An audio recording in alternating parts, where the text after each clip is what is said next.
C'est dans son costume d'ambassadeur de la LFP que Youri Djorkaeff a évoqué la finale de la Coupe de la Ligue entre deux clubs qu'il connaît parfaitement, le Paris Saint-Germain et l'AS Monaco, juste avant l'entraînement des Parisiens, à Bordeaux. Je crois que c'est une belle revanche quand même par rapport à la saison passée, a-t-il expliqué. On se souvient que ça avait été un match très engagé avec une grosse motivation des deux équipes et surtout des Parisiens parce qu'ils étaient en retard en championnat. Aujourd'hui, c'est le contraire.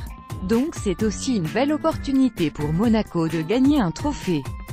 Paris a aussi besoin de trophées pour finir la saison, surtout après l'élimination en Champions League. C'est vrai que c'est une finale qui vient au bon moment pour les deux équipes. Autant l'année dernière, c'était assez visible, les forces et les défauts des deux équipes, autant cette année c'est un peu plus compliqué. La saison des Parisiens en championnat a poursuivi le champion du monde 1998, on a l'impression que c'est presque fini. Mais il y a cette coupe qui arrive, ça va aussi relancer un peu le championnat. Il y a une cassure après l'élimination. Et pour le public français aussi, on a besoin de voir un gros match avec de l'attrait et des ambitions. Peut-on considérer qu'il y a une rivalité qui émerge entre ces deux clubs? Il faudra trouver un nom alors, sourit l'ambassadeur de la Ligue. Il y a quelque chose qui se fait depuis 2-3 ans entre ces deux clubs.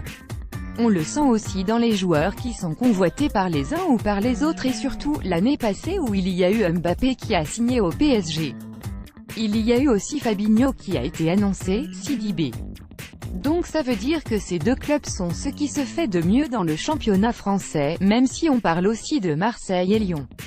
Enfin, Youri Djorkaeff estime que ce type d'affiche est positif pour le développement du football français.